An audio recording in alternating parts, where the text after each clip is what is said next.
3 armed men stood on my front porch, demanding entry into my home. The HOA president pointed her finger at my wife Sarah and screamed at the top of her lungs. "You will open that door right now, or we will break it down ourselves." Sarah stood perfectly still behind our glass door. Her posture was calm, almost relaxed, but I could see something in her eyes that made my blood run cold. It was the same look I had seen years ago when she told me about her time in the Israeli Defense Forces. The men outside had no idea what they had just unleashed. They thought they were dealing with a helpless suburban housewife. They were wrong, dead wrong. What happened next would expose 20 years of military training, destroy an entire HOA, and prove that some people should never be threatened. That was the moment I realized my quiet neighborhood was about to become a battlefield. Moving to Maple Ridge seemed like the answer to all our prayers. After 15 years of marriage, Sarah and I finally found our dream home. The neighborhood looked perfect from the outside. Manicured lawns stretched as far as the eye could see. Children played safely in the streets. Neighbors waved from their porches with genuine smiles.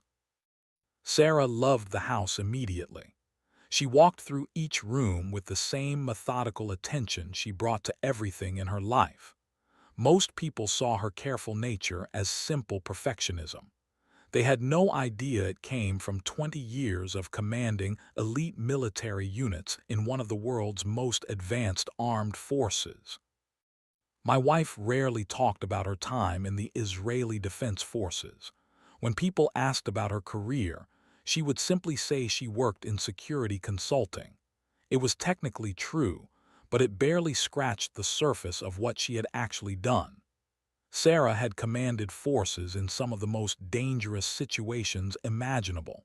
She had made life and death decisions that most people could never comprehend. But that was behind us now, or so I thought. The HOA welcoming committee arrived 3 days after we moved in. Karen Martinez led the group with a bright smile and a thick folder of paperwork. She was a woman in her 50s with perfectly styled hair and the kind of confidence that came from years of getting her way. "Welcome to Maple Ridge," Karen announced as she stood on our front porch. "I am the HOA president and these are my enforcement officers." The 2 men beside her wore matching polo shirts with official-looking badges. They looked more like security guards than neighborhood volunteers.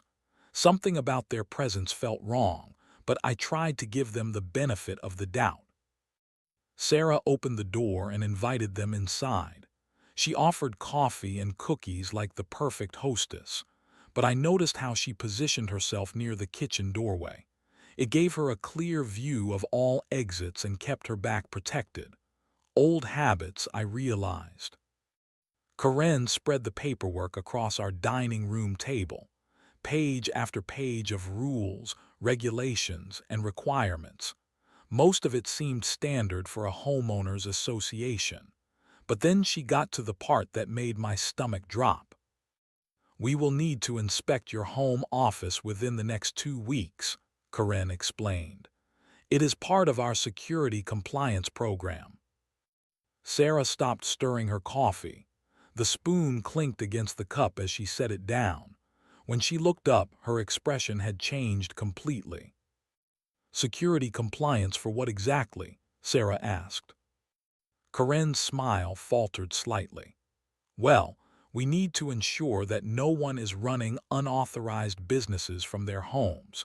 It is for the safety and security of the entire community." "I see." Sarah's voice was perfectly calm, but I could hear the steel underneath. "And who gave you the authority to conduct these inspections?" The question hung in the air like a challenge. Karen's enforcement officers shifted uncomfortably in their chairs. They were clearly not used to being questioned about their procedures. "The HOA covenant gives us full authority to inspect any property within our jurisdiction," Karen replied, her voice becoming sharper. Sarah nodded slowly. She was already 3 steps ahead of them, analyzing their claims and preparing her response. 20 years of military training had taught her to identify threats before they became dangerous. That night, after the HOA committee left, Sarah and I sat on our back porch. The sunset painted the sky in beautiful colors, but I could not shake the feeling that something dark was coming. "They are not what they seem," Sarah said quietly. I turned to look at her. "What do you mean?" "This is not about home inspections or community safety. This is about control, and they picked the wrong house to start with." 2 weeks later, Karen Martinez returned with reinforcements. This time she brought official-looking paperwork and 2 different enforcement officers. These men were bigger, more intimidating. They wore utility belts with radios and what looked like restraining equipment. I opened the front door to find Karen standing with her arms crossed. Her friendly demeanor from the first visit had completely disappeared. The woman standing on my porch was all business, and her business was clearly intimidation. "We are here for the scheduled inspection of your home office," Karen announced without any greeting. Sarah appeared beside me in the doorway. She looked at the 3 visitors with the same calm expression she had worn during their first visit, but I could see her mentally cataloging every detail about their appearance, their positioning, and their equipment. "I do not recall scheduling any inspection," Sarah replied politely. Karen's face reddened slightly. "The inspection was scheduled 2 weeks ago.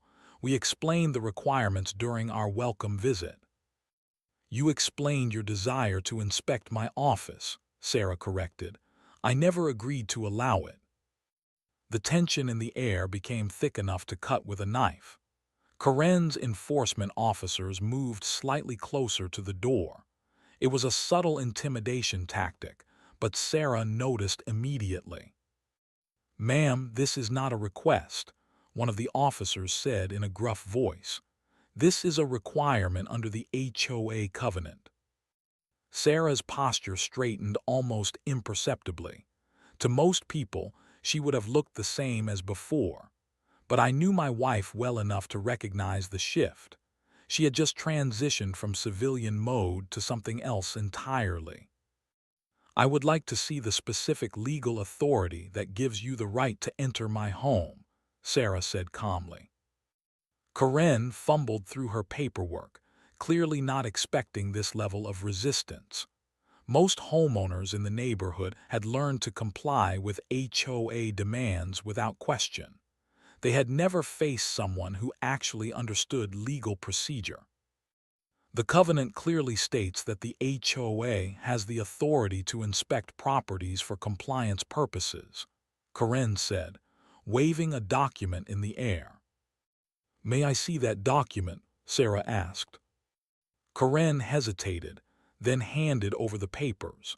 Sarah read through them with the careful attention of someone who had reviewed countless legal documents in military settings.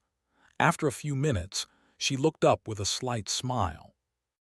"This covenant gives you the authority to inspect common areas and external property features. It says nothing about entering private homes without consent." Karen's face went from red to purple. "We have been conducting these inspections for years. Every homeowner in this neighborhood has complied." "Then every homeowner in this neighborhood has been intimidated into giving up their legal rights," Sarah replied. "I will not be." I tried to step in and defuse the situation. "Maybe we can find a compromise here. What if Sarah just shows you the office from the doorway?" Karen turned on me with fury in her eyes. "This is not a negotiation. Either you comply with HOA requirements or you face the consequences." "What consequences?" Sarah asked, her voice still perfectly calm. "Fines, legal action, liens on your property. We have the full authority of the HOA behind us." Sarah nodded thoughtfully. I understand that you believe you have that authority.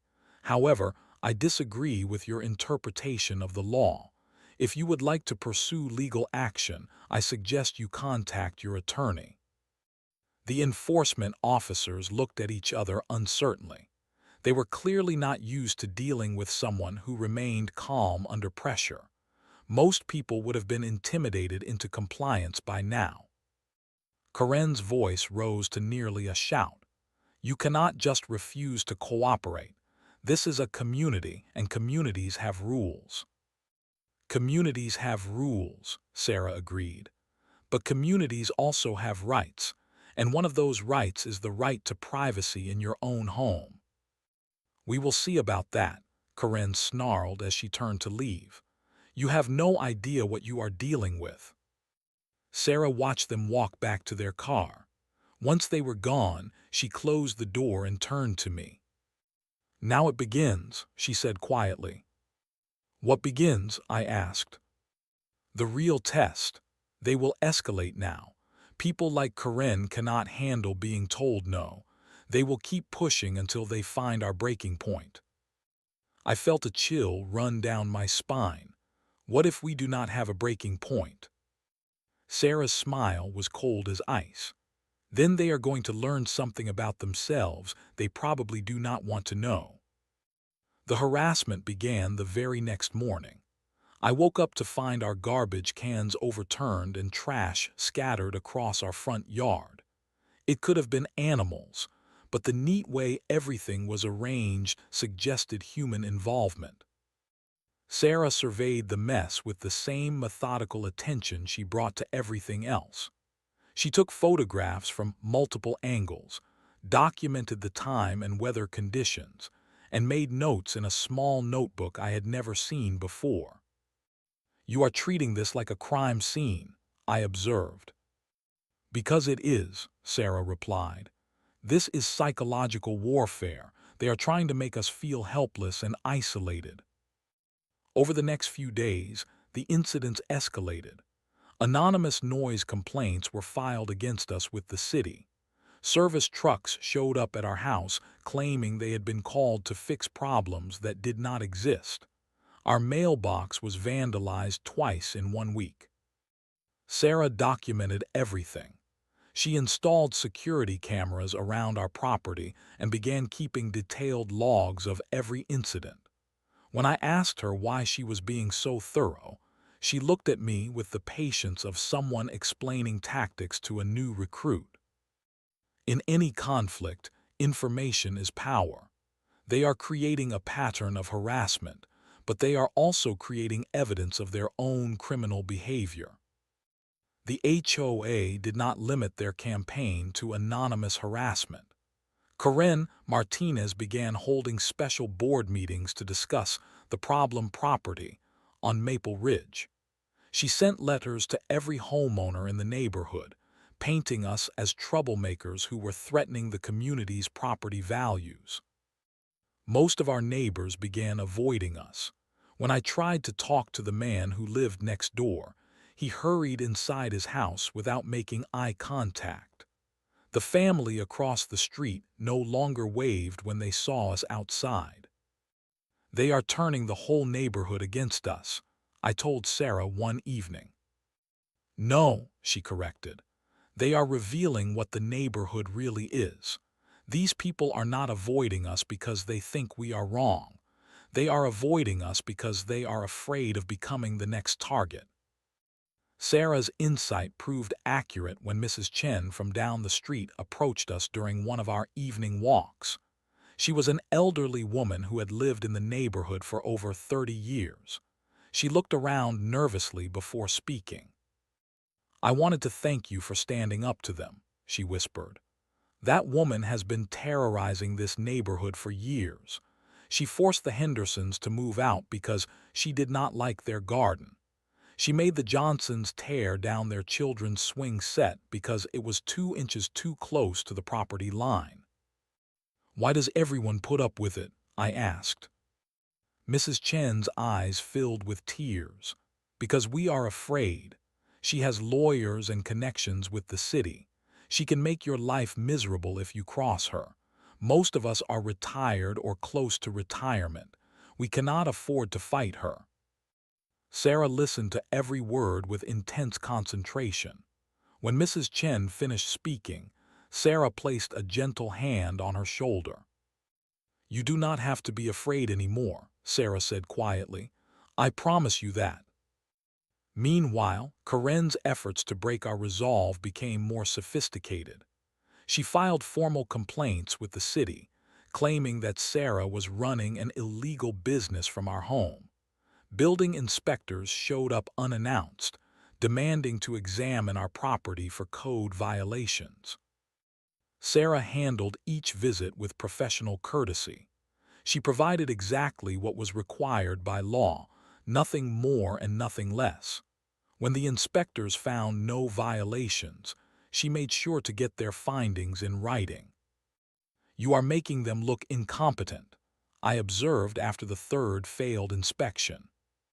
"That is the point," Sarah replied. "Every time they escalate and fail to achieve their objective, they lose credibility. They are also creating a paper trail that proves their harassment is systematic and intentional." But Karen was not finished. She began recruiting additional board members and neighborhood supporters. She organized meetings where residents were encouraged to share their concerns about our family. She even started a petition demanding that we be forced to comply with HOA requirements. The pressure was intense, but Sarah remained completely calm. She continued her documentation, continued her security measures, and continued her investigation into the HOA's operations. I began to realize that my wife was not just defending our home. She was conducting a military-style intelligence operation against an enemy that had no idea they were being studied. Late one night, I found Sarah at her computer, reviewing what looked like legal documents and financial records. "What are you working on?" I asked. "Know your enemy," she said without looking up. Karen Martinez and her HOA have been operating outside the law for years. They have intimidated dozens of families, collected illegal fees, and used threats to maintain control over this neighborhood. "How do you know all this?" Sarah finally looked up from her screen. Her expression was colder than I had ever seen it. "Because I know how to find information that people try to hide, and I know how to build a case that will destroy them completely." The call came at 6 in the morning. I was still half asleep when I heard Sarah speaking to someone on the phone.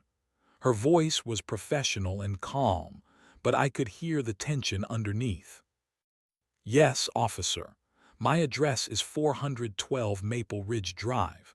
No, there is no emergency here. No, I am not running an illegal business." I sat up in bed as the reality of the situation hit me. The HOA had called the police on us. They were trying to use law enforcement as their weapon against us. They reported suspicious activity and possible illegal business operations, Sarah explained after hanging up. "The officers are coming to do a wellness check." 2 patrol cars arrived within 20 minutes. The officers were polite but thorough as they examined our property. They found exactly what Sarah had told them they would find: a normal home office with a computer, some filing cabinets, and security consulting materials. "Ma'am, we do not see any evidence of illegal activity," the lead officer told Sarah. "Your neighbors may have been mistaken about what they observed."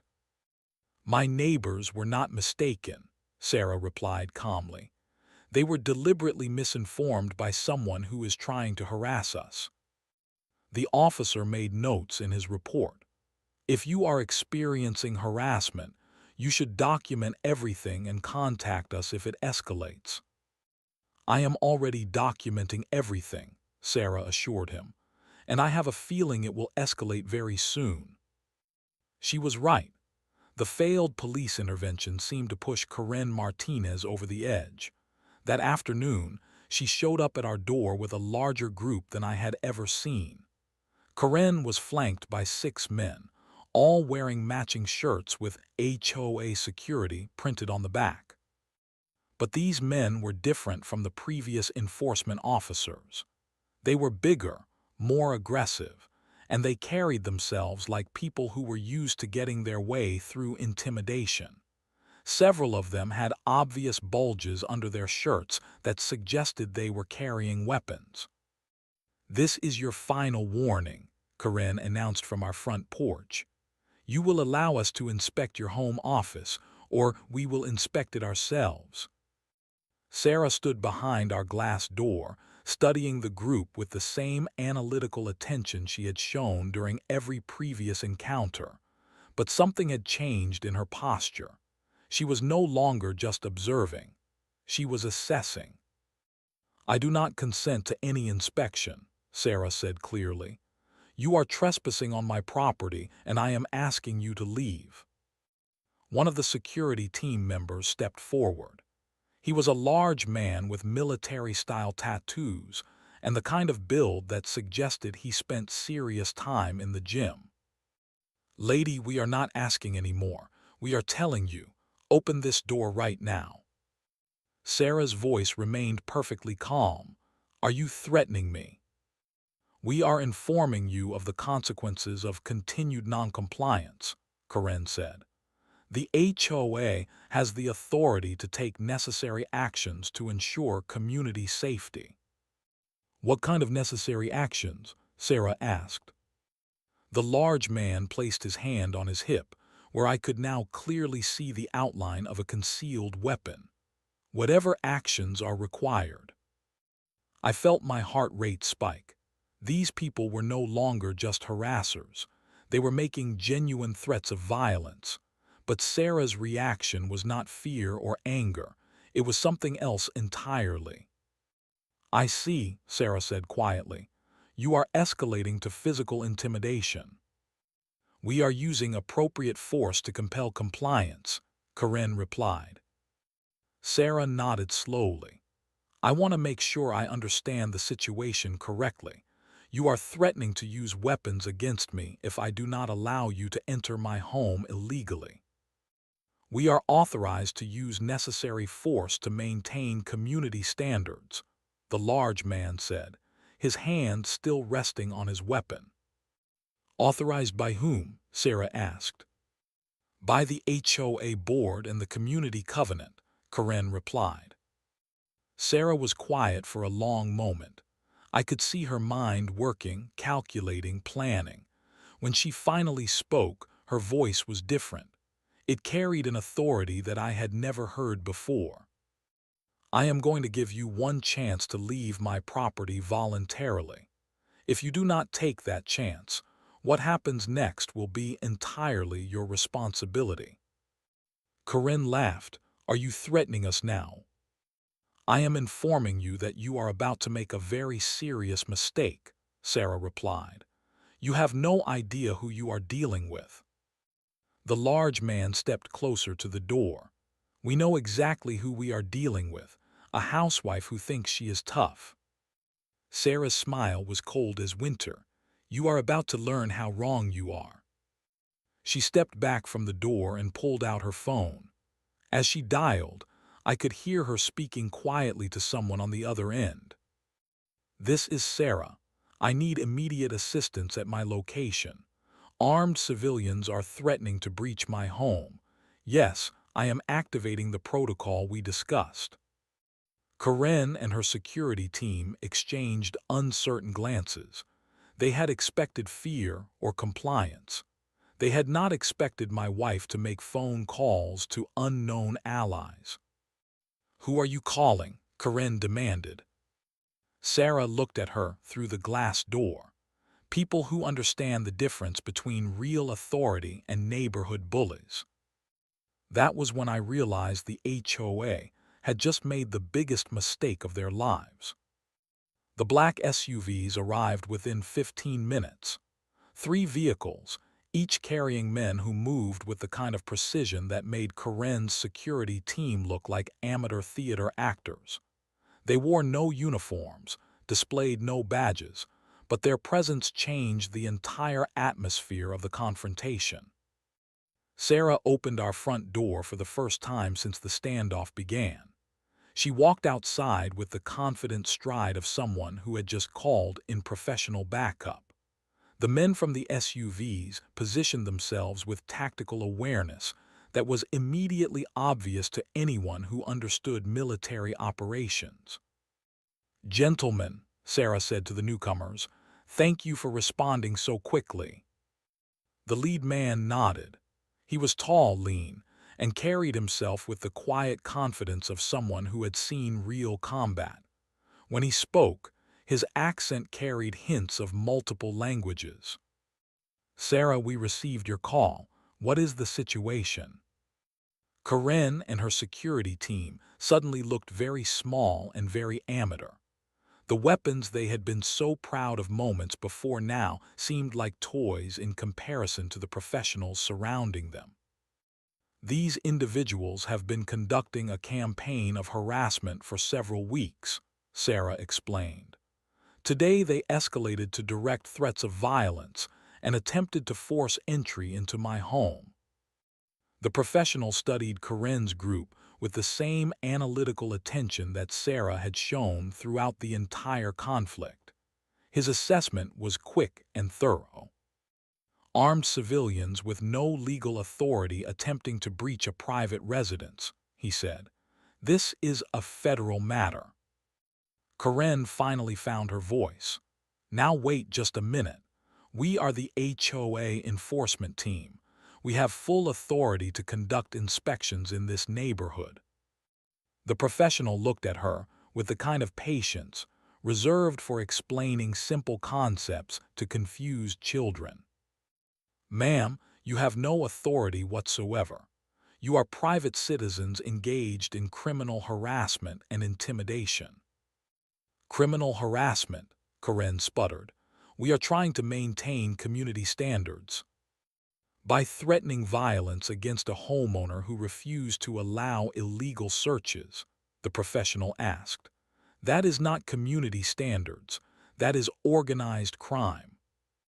Sarah stepped forward, and I saw her transform before my eyes.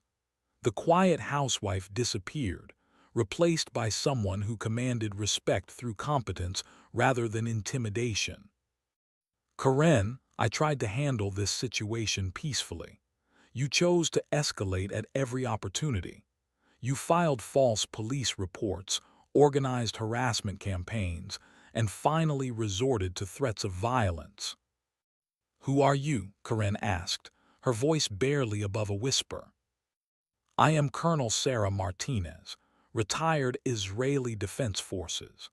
I spent 20 years commanding special operations units in some of the most dangerous environments on Earth. I have faced real threats from real enemies who would consider your little HOA game a mild inconvenience." The revelation hit Karen like a physical blow. Her security team, so confident moments before, now looked like children caught playing with their parents' guns. "You have spent months trying to intimidate someone who has dealt with actual terrorists," Sarah continued. "You brought weapons to threaten someone who has commanded forces in active combat zones. You tried to use fear against someone who has made life and death decisions under enemy fire." One of the professionals approached Karen's security team. "Gentlemen, I need you to place your weapons on the ground and step back." "You cannot do that," Karen protested. "We have permits for those weapons." "Having a permit does not give you the right to use weapons for intimidation," the professional replied. "You are all under citizen's arrest for criminal harassment and making terroristic threats." As Karen's security team reluctantly surrendered their weapons, Sarah pulled out a thick folder that I recognized from her weeks of documentation. This folder contains detailed records of every harassment incident, every illegal demand, and every threat made against my family. It includes photographs, audio recordings, and witness statements from other neighbors who have been terrorized by your organization. Corinne's face went white as she realized the scope of Sarah's evidence gathering. "You have been conducting surveillance on us?" she asked. "I have been documenting criminal activity," Sarah corrected, "the same way any law enforcement officer would document evidence of organized harassment." The sound of approaching sirens filled the air. Real police officers were arriving, summoned by Sarah's professional contacts. But these were not the local patrol officers who had responded to the HOA's false reports. These were detectives who specialized in organized crime and domestic terrorism. "Sarah," the lead detective called out as he approached, "we received your evidence package. Very thorough work." "Thank you, Detective Morrison. I believe you will find everything you need to file comprehensive charges against this organization." Corinne made one last desperate attempt to maintain control. "This is insane. We are a homeowners association. We are trying to maintain property values." Detective Morrison looked at her with the kind of expression reserved for criminals who still believe their own lies. "Ma'am, you are the leader of an organization that has engaged in systematic harassment, intimidation, and extortion. You have filed false police reports, organized criminal activity, and made threats of violence. You are looking at multiple felony charges." As handcuffs were placed on Corinne and her security team, the neighborhood residents began emerging from their homes. For the first time in years, they were not afraid to watch the HOA's activities. Mrs. Chen approached Sarah with tears in her eyes. "Thank you," she whispered. "Thank you for standing up to them." Sarah smiled gently. "No one should have to live in fear of their neighbors. That is not what community means." As the police cars drove away with Corinne and her team, I realized that my wife had just accomplished something remarkable. She had not just defended our home. She had liberated an entire neighborhood from years of systematic oppression. The trial was unlike anything I had ever witnessed.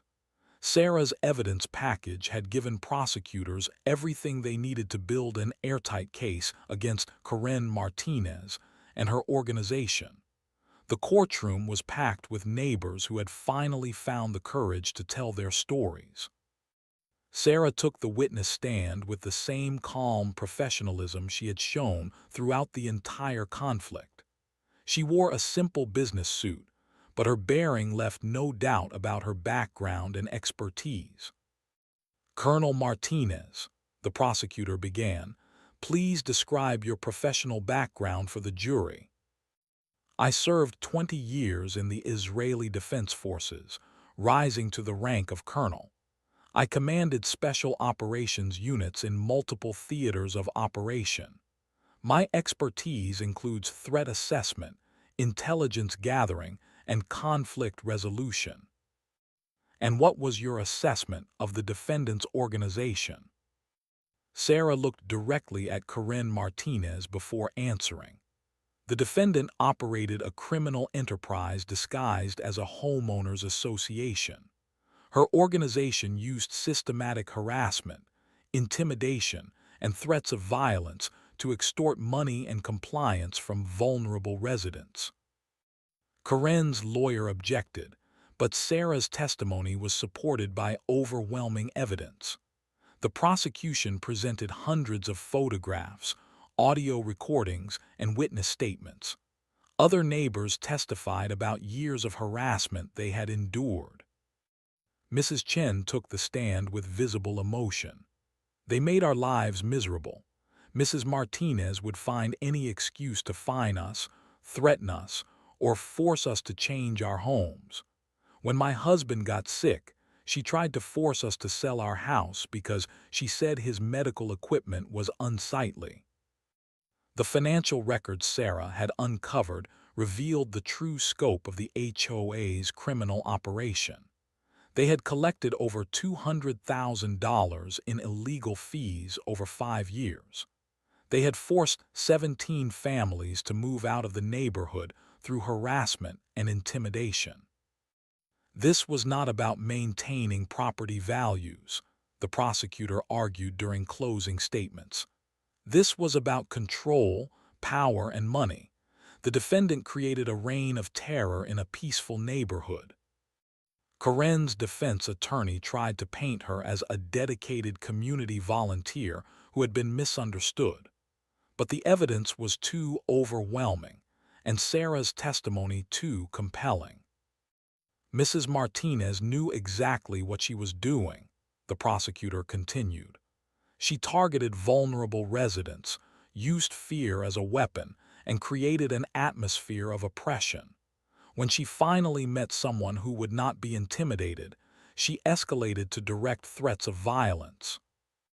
The jury deliberated for less than 3 hours. Karen Martinez was found guilty on all counts: criminal harassment, extortion, filing false police reports, and making terroristic threats. Her security team received similar convictions. During sentencing, the judge addressed Karen directly. "You abused a position of trust to terrorize your neighbors. You created an atmosphere of fear and intimidation that destroyed the sense of community these residents deserved. Your actions were calculated, systematic, and cruel." Karen received 3 years in prison and was ordered to pay full restitution to all affected residents.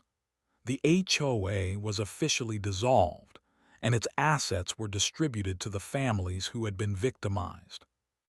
But the real victory was not in the courtroom. It was in the neighborhood itself. After years of living in fear, residents began talking to each other again. Children played in the streets without worrying about HOA inspectors. Families made improvements to their homes based on their own preferences rather than arbitrary rules. Sarah's role in the community had completely transformed. She was no longer seen as a troublemaker or threat. She was recognized as the person who had freed an entire neighborhood from oppression. "You saved us," Mrs. Chen told Sarah during a neighborhood barbecue that would have been impossible under Karen's regime. "You showed us that we did not have to live in fear." Sarah smiled warmly. "I just did what anyone should do when faced with bullies. I stood up to them." But I knew there was more to it than that. Sarah had not just stood up to bullies. She had systematically dismantled a criminal organization using skills learned in some of the most dangerous places on Earth. She had turned the HOA's own tactics against them, gathering evidence and building a case that would destroy them completely. The local news media picked up the story, and it became a symbol of hope for homeowners facing similar situations across the country. Sarah received calls from residents in other neighborhoods, asking for advice on how to deal with abusive HOAs. "The key is documentation," she would tell them.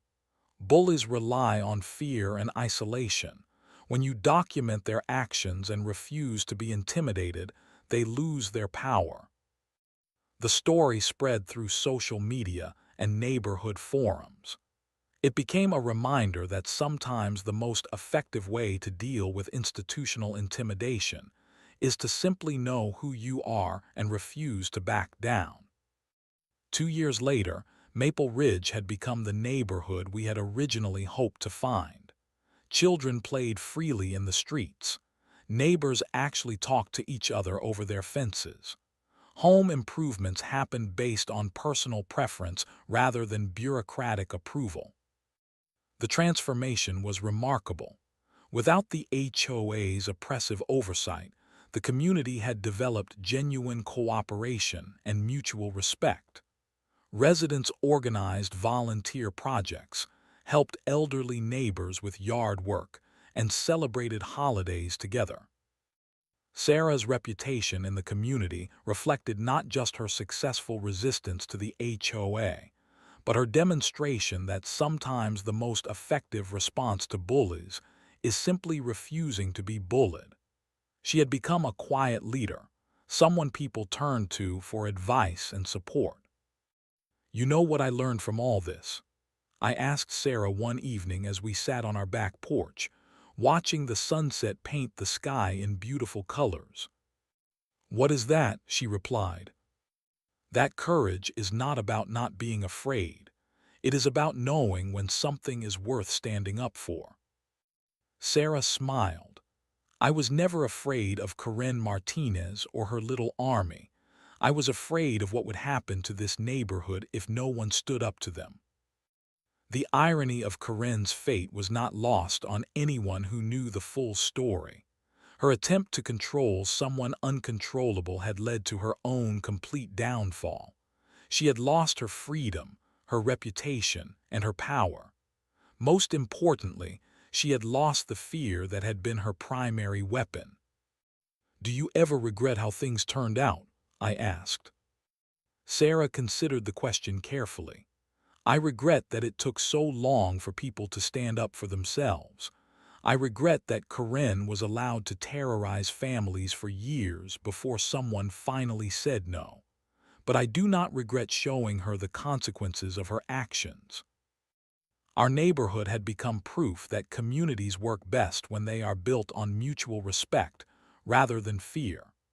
The former HOA supporters had faced their own consequences, losing the social status they had gained through their association with Corinne's regime. New families moving into the neighborhood were amazed by the sense of genuine community they found. They could not believe that the area had once been controlled by an authoritarian organization that had made people afraid to use their own property. "The most important lesson," Sarah told me, "is that bullies only have the power you give them." Corinne Martinez thought she could intimidate anyone because she had never met anyone who truly understood power. As I watched children playing in the street and neighbors chatting across their fences, I realized that Sarah had given our community something more valuable than just freedom from harassment. She had given them an example of what it meant to stand up for what is right, even when the odds seemed impossible. The story of our confrontation with the HOA had become a cautionary tale about the dangers of assuming weakness in others. It was a reminder that sometimes the person you are trying to control has more power than you can imagine. And sometimes, the wisest course is to simply treat people with respect from the beginning.